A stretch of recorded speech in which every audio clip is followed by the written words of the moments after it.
नमस्कार, जय हिंद, वंदे मातरम। दोस्तों, आप सभी का स्वागत है Guruji world exam study platform में। This is Dheeraj Dwivedi from Guruji world. आशा करते हैं आप और आपका परिवार बेहद अच्छा और उम्दा होगा। आप पढ़ाई भी बेहतरीन तरीके से कर रहे होंगे। तो दोस्तों, आज की इस वीडियो में बात करेंगे एनवायरनमेंट के जबरदस्त कॉन्सेप्ट जो किताबों और कॉन्सेप्ट से बहुत दूर दूर का नाता भी नहीं रहता है, लेकिन एग्जाम पॉइंट ऑफ व्यू से देखा जाए तो क्वेश्चंस बहुत ही अच्छे टॉप ट्रेंडिंग में लाया हूँ। क्वेश्चंस की संख्या होगी केवल 15 से 20 और हर बहन हर भाई से एक ही यहाँ पर हमारी चाहत रहेगी क्वेश्चंस को अच्छी तरीके से वॉच करें कि क्वेश्चंस कह क्या रहा है। एग्जाम में ऐसे क्वेश्चंस अगर आते हैं तो कैसे हम फेस करेंगे। पहला क्वेश्चन देखिएगा, ग्रीन फेवलेट को किसके उपयोग के लिए बनाया गया है। ग्रीन फेवलेट क्या होता है, किसके लिए है, ये कॉन्सेप्ट जानना बहुत जरूरी है। तो एक एक सेकंड में आपको बताने की कोशिश करेंगे। बड़े किसान, सीमांत किसान, छोटे किसान, कृषि प्रसंस्करण उद्योग। राइट क्या हो जाएगा? ऑप्शन नंबर सी हो जाएगा। अब देखिएगा बात क्या है, ये ग्रीन फेवलेट है क्या। क्वेश्चन में ये भी आ सकता है ग्रीन फेवलेट है क्या। तो अपन लोग क्या होता है, फ़ोन टैबलेट वगैरह चलाते हैं, लैपटॉप कंप्यूटर, है ना। तो क्या होता है कि बस वही है, यानी ग्रीन फेवलेट एक टैबलेट और फ़ोन का संयुक्त रूप है, मिला जुला रूप है। ठीक है, इसको अनुसंधान संस्थान ने जारी करा, लॉन्च करा है। और ये करता क्या है, ये किसानों के लिए है, छोटे किसानों के लिए है। मतलब क्या है, इलेक्ट्रॉनिक डिवाइस है। समझ रहे ना, टैबलेट का रूप एक कह सकते हैं फेवलेट।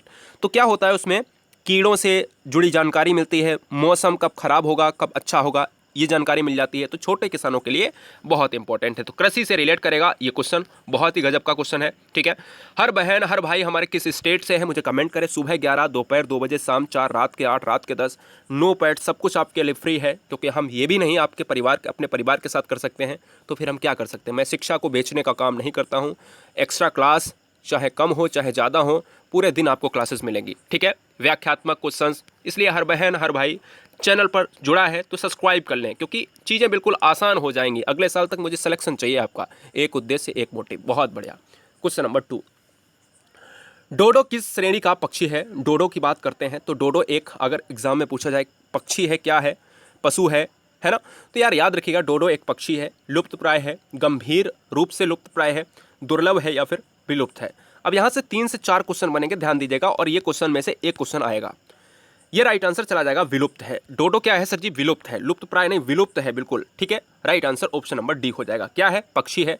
अब ये विलुप्त चीजें, लुप्त प्राय, गंभीर, दुर्लभ, ये किस में आती हैं? ये सभी आपकी दर्शाई जाती हैं रेड डाटा बुक में। किसमें सर जी? रेड डाटा बुक में। ठीक है, अब यहाँ से एक क्वेश्चन हो गया। अगर क्वेश्चन में पूछा जाए कि लुप्त प्राय, गंभीर, लुप्त प्राय ये सब किस में दर्शाया जाता है, तो आपका रेड डाटा बुक में। अब रेड डाटा बुक को जारी कौन करता है? IUCN एक संस्था है, ये जारी करती है। ठीक है, याद रखिएगा। एक और क्वेश्चन तीसरा चौथा पूछता है आपसे, IUCN का मुख्यालय कहाँ पर है। तो IUCN का मुख्यालय है आपका स्विट्जरलैंड के ग्लैंड शहर में। कहाँ है सर जी? स्विट्जरलैंड के ग्लैंड शहर में। ये भी याद रखिएगा, बहुत बढ़िया। तो right answer option number D के साथ चला जाएगा। क्या है? पक्षी है। क्वेश्चन नंबर 3, देश का पारिस्थितिकी अनुसंधान एवं प्रशिक्षण केंद्र कहाँ पर है। बहुत अच्छे गाइस, बेहतरीन। कर्नाटक, मध्य प्रदेश, राजस्थान, बिहार।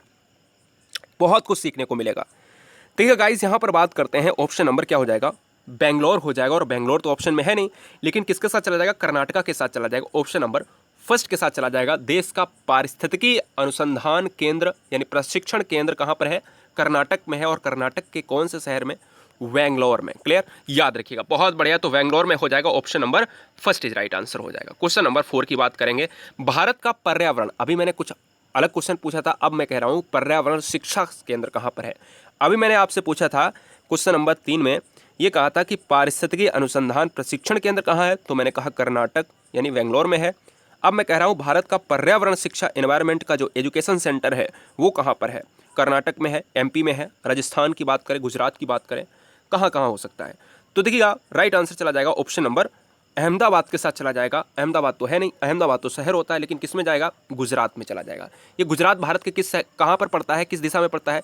ये भारत के, ये पूर्व है आपका, ये पूर्व स्तर है, और ये है पश्चिम। तो गुजरात की बात करता है। एक और क्वेश्चन पूछता है कि समुद्र की सबसे जो है यानी तटीय रेखा किसकी सबसे ज़्यादा है, तो है गुजरात की। राइट आंसर ऑप्शन नंबर 4 के साथ चला जाएगा, अहमदाबाद, गुजरात। क्वेश्चन नंबर 5 की बात करेंगे, इंदिरा गांधी वानिकी अकादमी कहाँ स्थित है? इंदिरा गांधी वानिकी अकादमी कहाँ पर स्थित है? कर्नाटक, मध्य प्रदेश, राजस्थान, उत्तराखंड। बहुत अच्छे गाइस, बहुत कुछ यहाँ से मिलेगा आपको। इंदिरा गांधी वानिकी अकादमी कहाँ पर स्थित है? तो देखिएगा, ये क्वेश्चंस आपके लिए एक एक वन लाइनर के तौर पे हैं। 15 से 20 क्वेश्चंस की बात करेंगे, नोट डाउन कर लेना जो क्वेश्चन ना आए। और क्वेश्चंस को लिखा मत करिएगा, जो आता है उसको छोड़ दिए, क्योंकि आप ब्रिलियंट हैं, you are unique, you are great. ज़्यादा समय आप लिखने में मत लगाइएगा, लेकिन नोट्स आपका बनना चाहिए, जो डिस्क्रिप्शन क्लास होती है उसका जरूर बनना चाहिए। इंदिरा गांधी वानिकी अकादमी जो है ना, वो कहाँ पर है गाइज? वो है आपका देहरादून में, लेकिन ऑप्शन में तो है नहीं, उत्तराखंड हो जाएगा। तो राइट आंसर ऑप्शन नंबर क्या हो जाएगा sir ji? D is right answer हो जाएगा, देहरादून यानी उत्तराखंड। बहुत अच्छे। क्वेश्चन नंबर 6 की बात करेंगे। 6 नंबर कह रहा है निम्नलिखित क्षेत्रों में पानी कहाँ पर गैस, तरल और ठोस के रूप में उपलब्ध है। पानी की बात करते हैं तो यहाँ से 5 क्वेश्चन बताऊंगा, 5 में से एक क्वेश्चन आपका तय ही है, 100% तय माना जाएगा। जी हाँ, बहुत अच्छे गाइस, बेहतरीन। तो गाइस अगर हम बात करें इस क्वेश्चन की, देखिएगा क्षेत्रों में पानी कहाँ पर है? ओजोनोस्फीयर में है, स्थल मंडल में है, जीव मंडल में है, हाइड्रोस्फीयर है। बहुत बढ़िया, धुआं धुआं, बेहतरीन गाइस। तो राइट आंसर चल जाएगा हाइड्रोस्फीयर। हाइड्रोस्फीयर की मतलब क्या होता है? हाइड्रो मीन्स होता है वाटर, क्लियर? जी हाँ, तो राइट आंसर क्या हो जाएगा? ये पानी की बात करा है तो ऑप्शन नंबर डी के साथ चला जाएगा। अब देखिएगा यहाँ से आपके 3 से 4 क्वेश्चन बनेंगे। आपसे कहता है कि पृथ्वी पर कितना % पानी है। 100% पानी की बात करते तो मैं कहता हूँ 71% पानी है, ठीक है। 100% पूरे हम पृथ्वी को मान लेते हैं, तो हम कहते हैं 29% आपका स्थल मंडल है। तो ये आपका 71% क्या हो गया? पानी, और ये हो गया आपका स्थल मंडल, ठीक है। दक्षिणी गोलार्ध को कहा जाता है जलीय गोलार्ध। ये दक्षिणी गोलार्ध है, इसको जलीय गोलार्ध कहते हैं क्योंकि इसमें सबसे ज़्यादा पानी है। ओजोनोस्फीयर की बात करें तो ओजोन परत जो होती है वो हमारे समताप मंडल में होती है, स्ट्रेटोस्फीयर में होती है। 16 सितंबर की बात करते हैं तो हम ओजोन दिवस की बात करते हैं। क्वेश्चन नंबर नेक्स्ट की बात करेंगे। 7वां क्वेश्चन कह रहा है पृथ्वी की कुल सतह में कितने भाग पर जलमंडल का आश्रय है। पृथ्वी की कुल सतह में लगभग ... फीसदी क्षेत्र जलमंडल वाला भाग है। ऐसा नहीं है, मैंने क्वेश्चंस को यहाँ पर मॉडरेट करके रखा है। बहुत क्वेश्चंस कठिन भी नहीं होंगे और सरल भी नहीं होंगे। देखिएगा, पृथ्वी की कुल सतह पर अगर हम बात करें तो राइट आंसर ऑप्शन नंबर 70% की बात होती है, 70% की बात होती है। और मैं अगर कह सकता हूँ आपसे 71% होता है, तो ऑप्शन में जब नहीं है तो मैं 70 ही तो लगाऊंगा। सिंपल सी बात है यार, है ना? जी हाँ, याद रखिएगा। अगर पूछा जाए कि स्वच्छ जल कितना है, तो स्वच्छ जल कितना है पीने योग्य, तो पीने योग्य है 1% आपका स्वच्छ जल है, ठीक है। हाँ, स्वच्छ जल अगर पूछा जाए तो आपका लगभग 4% है, लेकिन अगर पीने योग्य पूछा जाए तो स्वच्छ जल एक अलग चीज होती है। पीने योग्य की बात करें तो दोस्तों 1% पीने योग्य है। तो डिपेंड करेगा क्वेश्चंस पर। Option number A is right answer. Question number 8 की बात करेंगे।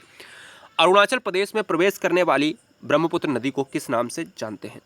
अरुणाचल प्रदेश में अगर हम बात करें ब्रह्मपुत्र की, तो ब्रह्मपुत्र की बात करें तो भारत के, अगर क्वेश्चन में भी आ सकता है कि ब्रह्मपुत्र भारत के किस राज्य से प्रवेश करती है। क्वेश्चन में आ सकता है जम्मू कश्मीर से, आ सकता है उत्तर प्रदेश या नेपाल, यहाँ वाला क्षेत्र जो उत्तराखंड वाला क्षेत्र है, या फिर बिहार वाला क्षेत्र है, या फिर यहाँ पे आपका जो है पूर्वी क्षेत्र आपका है अरुणाचल प्रदेश का। तो अरुणाचल प्रदेश से ये प्रवेश करती है। इसको जानते हैं हम दिहांग के नाम से। क्या सर? दिहांग के नाम से जानते हैं। और जैसे जैसे यहाँ पर बढ़ती है तो इसको हम ब्रह्मपुत्र जानते हैं। असम की बात करते हैं तो असम में ब्रह्मपुत्र मानते हैं। ऐसे अगर हम बात करते हैं यहाँ पर सांगपो की भी मानते हैं। सांगपो कहाँ पर मानते हैं आपको कमेंट करना है, ठीक है। सांगपो कहाँ पर मानते हैं, तो सांगपो क्या है आपको कमेंट करना है कि सांगपो क्या है। जी हाँ, बहुत बढ़िया।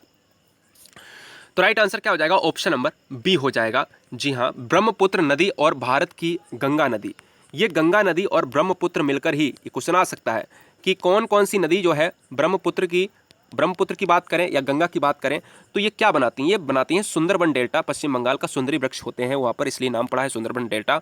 ये सबसे बड़ा विश्व का डेल्टा बनाती हैं। क्वेश्चन नंबर नेक्स्ट की बात करेंगे। ठोको लाइक, ठोको सब्सक्राइब। जी हाँ, हर बहन हर भाई का सिलेक्शन एक ही उद्देश्य से। अब हम चलेंगे क्वेश्चन नंबर 9, इसलिए कोई भी मिस नहीं होनी चाहिए क्लास। निम्नलिखित में से सही जोड़ा कौन सा है? हम कहते हैं असम ईटानगर का, अरुणाचल प्रदेश गुवाहाटी का, त्रिपुरा अगरतला का, या फिर नागालैंड शिलोंग का।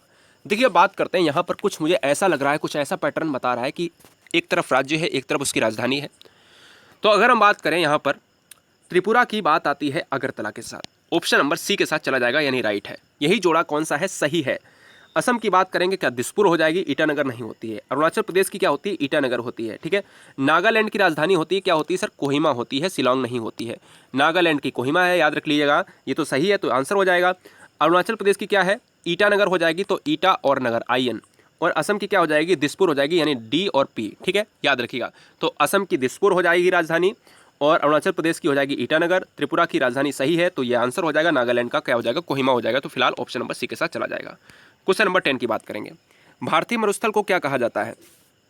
भारतीय मरुस्थल को क्या कहते हैं? कमेंट बॉक्स में बताना है फटाफट। तो भारतीय मरुस्थल को क्या कहते हैं? गोबी कहते हैं, सहारा कहते हैं, थार कहते हैं, अटाकामा कहते हैं। तो राइट आंसर चला जाएगा ऑप्शन नंबर सी के साथ चला जाएगा। भारत की बात करें तो पाक की बात करें, ये दोनों ऑप्शंस यहाँ पर अगर ऑप्शंस आते हैं, पाकिस्तान की बात होती है, भारतीय की बात होती है, तो राइट आंसर थार ही जाएगा।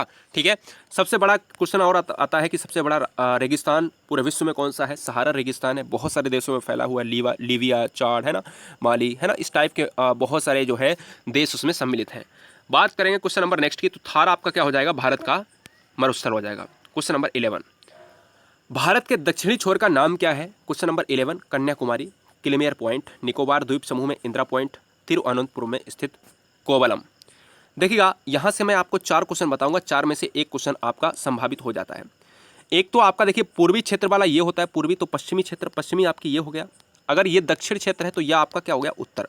तो दक्षिण क्षेत्र में अंडमान निकोबार में है क्या है सर जी? आपका इंदिरा पॉइंट है, तो ये आपका इंदिरा पॉइंट हो जाएगा, यानी आंसर क्या हो जाएगा? ऑप्शन नंबर सी हो जाएगा। देखो, हमने कहा दक्षिण छोर पे आईपी है, इंदिरा पॉइंट है, और पूर्वी क्षेत्र में क्या है? अरुणाचल प्रदेश में कीवुत है, और आई और के यानी इंदिरा कॉल कहाँ पर है सर जी? जम्मू कश्मीर में है, ये आपका उत्तरी छोर है। तो दक्षिणी छोर पूछा गया था तो आपको ये मारना है, पूर्वी छोर आपको कीवुत मारना है अरुणाचल प्रदेश में, और आपको ऐसे ही मैप में बना लेता है, चारों तरफ आपको लिख लेना है। ठीक है, इंदिरा कॉल आपको जम्मू कश्मीर में लिख लेना है, यानी उत्तरी पॉइंट अगर पूछे तो इंदिरा कॉल मार देना है, और अगर पूछे पश्चिमी छोर तो आपको मार देना है गौरा मोता। ठीक है, ये आता है, ये गुजरात में है। तो right answer option number C के साथ चला जाएगा। क्वेश्चन नंबर 12, केरल की मौन घाटी कहाँ पर है? अरे माफ़ी चाहेंगे, ये तो क्वेश्चन ही नहीं बनता है। केरल की मौन घाटी कहाँ पर है? तो मैं कह दूंगा कि मौन घाटी केरल में ही है। मैं आपको कहोगे सर क्वेश्चन भी पूछ रहे हो, उत्तर भी बता रहे हो।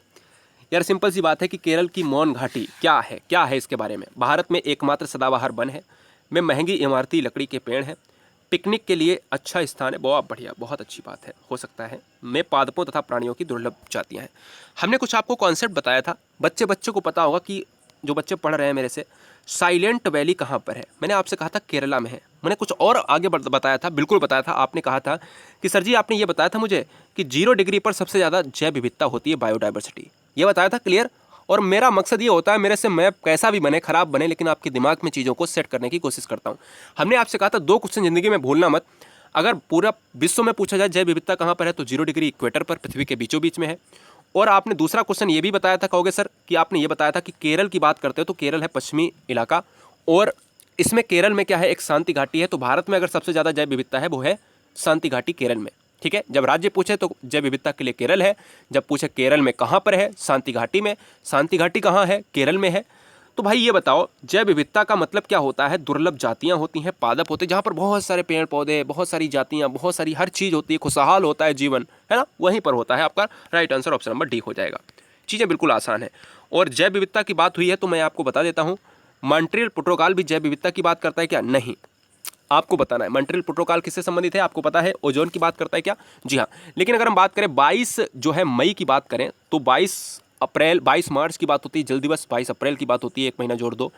पृथ्वी दिवस 22 मई की बात होती है, आप कहते हो जैव विविधता दिवस। निम्नलिखित में से कौन सा जोड़ा सही नहीं है? देहरादून उत्तर प्रदेश, शिमला हिमाचल प्रदेश, दार्जिलिंग पश्चिम बंगाल, पंचमढ़ी मध्य प्रदेश। देखिएगा, अगर हम बात करें तो इस क्वेश्चन का राइट आंसर चला जाएगा ऑप्शन नंबर ए। भाई सुमेलित नहीं है। देहरादून की बात करते हैं, यूके की बात आएगी, उत्तराखंड की बात आएगी क्या? सिंपल सी बात। अगर शिमला की बात करें, ये शहर है आपका शिमला, पश्चिम बंगाल, दार्जिलिंग की बात होती है, एमपी की बात होती है, पंचमढ़ी है।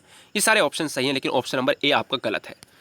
Right answer option number A हो जाएगा। क्वेश्चन नंबर 14 की बात करेंगे, भारतीय पेट्रोलियम संस्थान निम्नलिखित में से कहाँ पर स्थित है? विशाखापत्तनम, दिल्ली, देहरादून, चेन्नई। भारतीय संस्थान, अगर हम बात करें पेट्रोलियम संस्थान निम्नलिखित में से कहाँ पर स्थित है? विशाखापत्तनम की बात होती है क्या? नहीं साहब मेरे भाई। राइट आंसर बच्चे कह रहे हैं सर जी हो सकता है विशाखापत्तनम। तो भैया सिंपल सी बात है, आप ऑप्शन नंबर जब सी लगाते हैं तो देहरादून की बात होती है, देहरादून में संस्थान पूछ रहा है। राइट आंसर आपका ऑप्शन नंबर सी के साथ चला जाएगा। ठीक है जी हाँ, बहुत अच्छा गाइज, बेहतरीन गाइज। तो लाइक वाइक कर दीजिएगा। जी हाँ सर जी, बहुत अच्छे, बेहतरीन, आप सभी बहुत ब्रिलियंट हैं।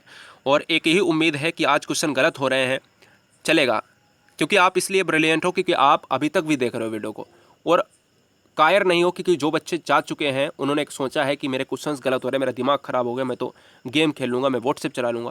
भाई आप तो बहुत सुपर हो, आप अभी तक डटे हुए हो। तो 15 क्वेश्चन तो करेंगे हम। निम्नलिखित में से ये पर्वत श्रेणी कौन सी है जो सबसे पुरानी पर्वत श्रेणी है? तो मैं कहता हूँ हिमाचल में है। विंध्याचल की बात कर, हिमालय की बात करते हैं, विंध्याचल की बात करते हैं, अरावली, सह्याद्री। सह्याद्री की बात करते हैं तो सह्याद्री आपसे पूछा जाता है क्वेश्चन में, सह्याद्री भारत में कहाँ पर है? सह्याद्री भारत में पश्चिमी इलाके में है। ठीक है, याद रखिएगा। तो यह आपका क्या हो जाएगा, right answer option number C हो जाएगा। अरावली जो रेंज है ना, ये हो जाएगा इस क्वेश्चन का right answer. Aravalli range Bharat की सबसे प्राचीन श्रेणी है, इसके अलावा विश्व में सबसे प्राचीनतम श्रेणी में ये इसका नाम भी आता है, पहली नहीं है लेकिन इसका नाम आता है, ठीक है। Right answer option number C के साथ चला जाएगा। जी हाँ, ठोको लाइक, बहुत बढ़िया। लाइक केवल आपसे एक उम्मीद रहती है लाइक की, और भाई वो भी नहीं जाते हो, है ना। जी हाँ, हर बहन हर भाई मेरा परिवार है, वो परिवार को अच्छी तरीके से पढ़ाने के लिए आप हमारा परिवार, बिल्कुल मतलब दिल से कोई रिश्ते ही नहीं है आपके, तो इस चैनल को सब्सक्राइब कर लो। जी हाँ, बिल्कुल दिल से रिश्ते होने चाहिए, इसलिए चैनल को सब्सक्राइब कर लो। क्वेश्चन नंबर 16 एक और देख लेते हैं। चंबल नदी किन राज्यों में होकर बहती है? चंबल नदी एक और देख लेते हैं, 16 नंबर कर लो भाई। चंबल नदी किन राज्यों में से होकर बहती है? राजस्थान, मध्य प्रदेश, बिहार, उत्तर प्रदेश, मध्य प्रदेश, राजस्थान, मध्य प्रदेश, गुजरात, उत्तर प्रदेश, या फिर गुजरात, मध्य प्रदेश, उत्तर प्रदेश, बिहार। चंबल नदी की बात करते हैं तो गाइस चंबल नदी जो हो जाएगा ना, इस क्वेश्चन का right answer option number B के साथ चला जाएगा। ये भाई 3 राज्यों की बात करती है, ऑप्शन नंबर बी हो जाएगा, उत्तर प्रदेश, मध्य प्रदेश, राजस्थान। तो भैया ठोको लाइक, चैनल को सब्सक्राइब करो, बहुत बढ़िया, बेहतरीन गाइस, बेहतरीन। चैनल को सब्सक्राइब करें, बहुत अच्छे हैं। तो कैसे हैं आप, नीचे कमेंट करें, आप किस राज्य से हैं। हर बहन हर भाई का कमेंट आना चाहिए कि किस राज्य से हैं आप। जय हिंद, वंदे मातरम।